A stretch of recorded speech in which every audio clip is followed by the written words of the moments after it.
नमस्कार साथियों, स्वागत है आप सभी लोगों का टेक्स्ट बुक यूट्यूब चैनल पर और स्वागत है आपका इस सेशन में जहां पर आज हम लोग बात करेंगे दोस्तों आखिर एसएससी को क्या हुआ। जो उन्होंने कैलेंडर जारी की थी उस डेट के अनुसार क्या नोटिफिकेशन समय पे आ रही हैं और नहीं आ रही हैं तो क्यों नहीं आ रही हैं, और नहीं आ रही हैं तो क्यों नहीं आनी चाहिए, इन सब पे हम लोग बात करेंगे। तो भाई सबसे पहले तो मैं आपको बता दूं कि ये दोस्तों एसएससी की गलती नहीं है। एसएससी जो है अपने आदत से मजबूर है। जैसे कोई बच्चे होते हैं जिनको दोस्तों समय पे पढ़ाई नहीं करनी होती है ना, तो वैसे एसएससी भी है। कुछ बच्चे ऐसे होते हैं जो पैसे दे के सिलेक्शन लेना चाहते हैं, एसएससी उनमें से है ना, पैसे लेकर सिलेक्शन करवाना चाहती है या फिर जो है टाइम पे एग्जाम नहीं करवाना चाहती है। तो एसएससी में आज पहली बार ऐसा नहीं हो रहा है कि वो कैलेंडर जारी करते हैं, उनमें जो टेंटेटिव डेट्स होती हैं या टेंटेटिव जो मंथ होते हैं उनमें फिर एक फिक्स डेट आती है और फिर फिक्स डेट के बाद जो है दोस्तों वहां पे नोटिफिकेशन नहीं आता। और ऐसा हाल ही में देखने को मिला। ठीक है, हाल ही में हम लोग को क्या देखने को मिला वो हम लोग बात करेंगे। आपको पता है अपने जो है ऑफिशियल नोटिफिकेशन जो इन्होंने जारी किया था 2026-27 का कैलेंडर, उसमें इन्होंने ये लिखा था मार्च महीने में कुछ डिपार्टमेंटल जो है एग्जाम्स की इन्होंने बात की थी। उसके बाद मार्च के लास्ट में इन्होंने ये कहा था कि ये 3 एग्जाम के नोटिफिकेशन निकालेंगे। एसएससी सिलेक्शन पोस्ट फेज 14 का, ठीक है, फेज 14 का, ठीक है, एसएससी सीजीएल का, ठीक है, सीजीएल का, और एसएससी जेई का, ठीक है। ये इन्होंने ऑफिशियल नोटिफिकेशन में इन्होंने टेंटेटिव मंथ बताया था, डेट नहीं बताई थी। फिर कुछ समय के बाद ऑफिशियल जो इनकी साइट है वहां पे इस एग्जाम की एक ऑफिशियल डेट दिखाई देती है और वो दिखाई देती है 31 ऑफ मार्च, 31 ऑफ मार्च, ठीक है, ठीक है। तो हमने सोचा कि 31 ऑफ मार्च को सिलेक्शन पोस्ट एसएससी सीजीएल और जेई आ जाएगा और बच्चे बहुत मोटिवेट हो गए। लेकिन फिर उसके बाद क्या हुआ, कुछ समय के बाद एसएससी सीजीएल इनके लिए अननोन एग्जाम हो गया। इस एग्जाम के बारे में अभी कुछ भी नहीं बता। तो हमें ऐसा लगा कि भाई बहुत सारे चेंजेस हुए हैं जिसकी वजह से एसएससी सीजीएल ये टाइम पर ना ले पाए। फॉर एग्जांपल जैसे कि इन्होंने आपने देखा होगा स्लाइडिंग मैकेनिज्म इंट्रोड्यूस किया, ठीक है। पहला एक हमने ये सोचा कि शायद स्लाइडिंग मैकेनिज्म लेकर आ रहे हैं इसलिए ये टाइम पर हो सकता है नोटिफिकेशन ना जारी कर पाए सीजीएल का। दूसरा आपने देखा होगा इनका नॉर्मलाइजेशन जो है उसमें कई बच्चों के बहुत ज्यादा नंबर कम हुए हैं, ठीक है। नॉर्मलाइजेशन जो प्रोसेस लेकर आए हैं ये उसमें बहुत ज्यादा नंबर कम हुए हैं, ठीक है। तो वो हो सकता है एक नई चीज हो। तीसरी चीज हो, बेचारे एसएससी जीडी वाले बच्चों ने क्या बिगाड़ रखा है इनका, उनका एग्जाम का डेट ही नहीं आ रहा है। कहां एक समय यह था कि भैया एमटीएस का एग्जाम 4 फरवरी से जो है 20 फरवरी के बीच में निपटा दिया जाएगा और 23 फरवरी से एसएससी जीडी का शुरू हो जाएगा एग्जाम, ऐसा एक समय था। फिर उसके बाद यह होता है कि शायद मार्च में हो जाए, मार्च बीत गया, अप्रैल शुरू हो गया, अप्रैल का पहला वीक खत्म होने को आ गया, एसएससी जीडी वाले बच्चों का कुछ अता पता नहीं है। तो हमें लगा शायद इस वजह से अननोन कर दिया होगा, लेकिन यह भी लग रहा था कि चलो इसको अननोन किया है तो ये दोनों तो टाइम पर देंगे क्योंकि इनको तो अननोन नहीं किया है, ठीक है। सीजीएल इनके लिए बहुत बड़ा एग्जाम होगा लेकिन सिलेक्शन पोस्ट फेज 14 और जेई करा लेंगे, इनको छोटा एग्जाम समझ रहे। लेकिन 31 मार्च निकल जाती है, कोई भी नोटिफिकेशन नहीं आता है, ठीक है, ये ध्यान रखिएगा। अब ये क्या कितना डिले होगा, अब देखो दोस्तों ये तो एसएससी ही बता सकता है, लेकिन मैं आपको बस यही कहूंगा, मैं आपको डिमोटिवेट नहीं करना चाहता, मैं आपको बस सिर्फ मोटिवेटेड रखना चाहता हूं और ये कहूंगा कि देखो नोटिफिकेशन थोड़ा डिले तो हो गया है और होगा, ऑब्वियस सी बात है। तो यहां उम्मीद ये कर सकते हैं कि ये मिड अप्रैल तक नोटिफिकेशन जारी कर देंगे, मिड अप्रैल तक ये एसएससी सिलेक्शन पोस्ट फेज 14 का नोटिफिकेशन। तो हम मान के चलते हैं 15 अप्रैल तक। अभी तक 31 मार्च हम इनके अनुसार बात कर रहे थे, अब एक अनुमान लगा रहे हैं कि ये शायद ये 15 अप्रैल तक नोटिफिकेशन जारी कर दे, ठीक है। अच्छा ठीक है, इसके बाद स्टेनोग्राफर, क्या स्टेनोग्राफर भी आगे खिसकेगा?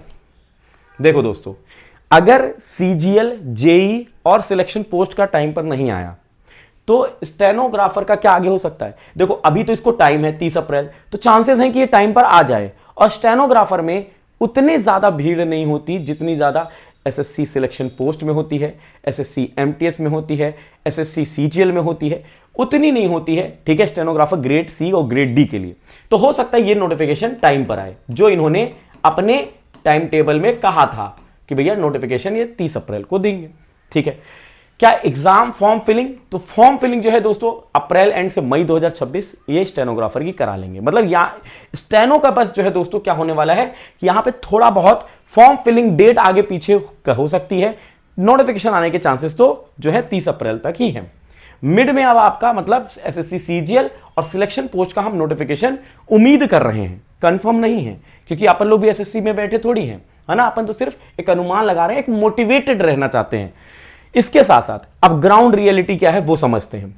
एक तो दोस्तों एडमिनिस्ट्रेटिव इशू चल रहा है, आपको याद होगा बीच में ये चाह रहे थे कि भाई टेंडर को लेके कुछ चीजें बातें चल रही थी, ठीक है, फिर स्लाइडिंग मैकेनिज्म को इंट्रोड्यूस किया, बहुत सारी चीजें चेंज हुई, तो एडमिनिस्ट्रेटिव इशू हो सकता है जो पूरा जो है रिक्रूटमेंट साइकिल को ही अप्रैल में लेकर आ गया, जो मार्च से शुरू होनी चाहिए थी अब वो अप्रैल से, क्योंकि नोटिफिकेशन अब अप्रैल से आएंगे, है ना। और कैलेंडर जो है वो दोस्तों हो सकता है कि रिस्ट्रक्चर किया जाए।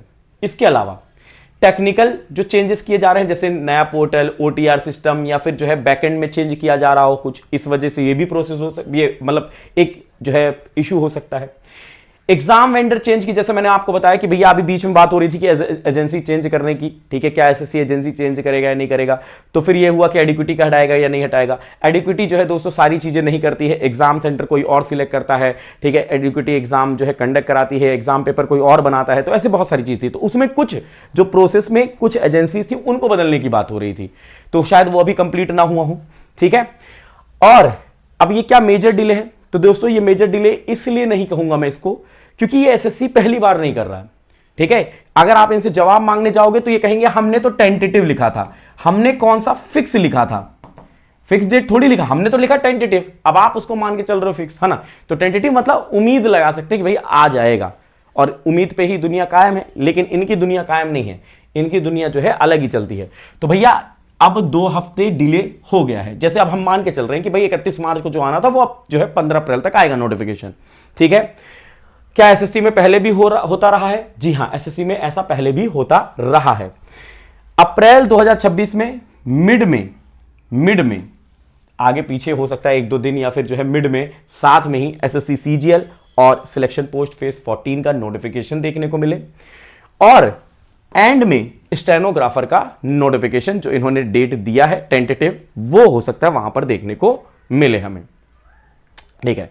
अब हमें करना क्या चाहिए? देखो कई लोग इसमें डिमोटिवेट हो जाते हैं और अपनी पढ़ाई को छोड़ देते हैं, तो मैं आपसे यही कहूंगा कि each and every topper, each and every जो है officer selected once was contender, ठीक है। एक बार वो कहीं ना कहीं किसी ना किसी समय में जो है कंटेंडर भी था आपकी तरह, लेकिन he was refuse to give up, मतलब वो हार मानने से मना कर दिया, जिसकी वजह से वो आज विजेता बना है।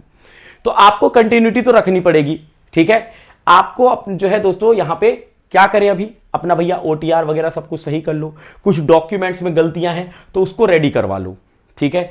और एकेडमिक प्रिपरेशन अपनी चलने दो, रिवीजन अपनी चालू रखो, ठीक है। और ये खासकर जीएस पीवाईक्यू की इसलिए मैं कह रहा हूं क्योंकि मैं जीके आपको पढ़ाता हूं, तो मैं कहूंगा कि ये एक ऐसे सब्जेक्ट हैं जहां पर लोगों को कंफ्यूजन ज्यादा होता है, तो बढ़िया मौका है आप अपने फाउंडेशन को कवर कर लो। जो लोग भाई पहली बार दे रहे तो उनके पास तो समय है, फाउंडेशन को कवर कर लो, ठीक है। समय आपके लिए तो मिल रहा है, बेहतरी के लिए ही मिल रहा है, इसमें आप अच्छा कर सकते हो फाउंडेशन, ठीक है। जो लोग पहले एग्जाम के प्रिपरेशन कर चुके हैं वो अपने रिवीजन, प्रैक्टिस, मॉक टेस्ट पे ज्यादा फोकस करें, ठीक है। तो आप अपने मॉक टेस्ट को दीजिए, जिससे आपकी एक्यूरेसी बढ़ेगी, टाइम मैनेजमेंट होगा, ठीक है। आप अपने आप को एनालाइज अच्छे से कर पाओगे, जो फॉर्मेट है, जो पैटर्न है, जो लेवल है, उस लेवल के क्वेश्चंस को लगाइए, उससे आप जो है और बेहतरीन होते हुए चले जाएंगे और सिलेक्शन डेफिनेटली होगा, ठीक है। तो ये आपको कंटिन्यूटी रखनी है। अच्छा, अब सिलेक्शन के लिए मैं आपको बता दूं कि अगर आप जो है पहले प्रिपरेशन कर चुके हैं तो आप YouTube से प्रिपेयर कर सकते हो, मॉक टेस्ट डायरेक्टली लगा सकते हो, ठीक है। अगर आप पहली बार पढ़ रहे हो तो सुपर पास लाइव पर जुड़कर डिटेल में चीजों को कवर कर सकते हो। ₹1 में 2 दिन का ट्रायल सेशन मिलता है, वहां पर आप जुड़कर 24 घंटे के अंदर सारी चीजें चेक कर सकते हो। मॉक टेस्ट, पीवाईक्यू जो है, doubt solving session, live classes, recorded classes, 375 से ज्यादा एग्जाम कोर्सेज, जहां पर आप कूपन कोड गौरव M यूज करेंगे। इस वीडियो के नीचे डिस्क्रिप्शन में लिंक है, वहां पे जुड़ जाइए, अपना सिलेक्शन सुनिश्चित कर लीजिए। सिलेक्शन हो जाएगा तो जिस भी आपने सब्सक्रिप्शन को लिया होगा वो आपको रिफंड हो जाएगा, मतलब 0 रुपीज में आप अपना सिलेक्शन ले सकते हो। किसी प्रकार का डाउट आता है तो 9773807407 ये नंबर है, इस पे आप जो है कोर्स के रिगार्डिंग, एकेडमिक डाउट के रिगार्डिंग आप व्हाट्सअप कर सकते हो। ठीक है, तो भाई ये एक छोटी सी इंफॉर्मेशन थी। हमें पता है कि एसएससी ने ऑलरेडी जो है डिले कर दी है चीजें, लेकिन अब इस समय को किस तरीके से यूटिलाइज करना है, इट अप टू यू कि भाई आप क्या करना चाहते हो, इस समय को व्यर्थ करना चाहते हो या इसका यूटिलाइज करके जो है अपनी अच्छी प्रिपरेशन करना चाहते हो। ठीक है, बाकी किसी प्रकार का अगर आपको डाउट है तो कमेंट बॉक्स में जरूर लिखिएगा, मैं आपको वहां पर रिप्लाई कर दूंगा या फिर उसके लिए एक अलग से वीडियो हम लोग कर लेंगे। और कमेंट बॉक्स में जरूर बताइएगा किस एग्जाम को आप टारगेट कर रहे हो एसएससी के। ठीक है, मिलते हैं अगले सेशन में, तब तक के लिए बाय बाय, टेक केयर, जय हिंद, जय भारत।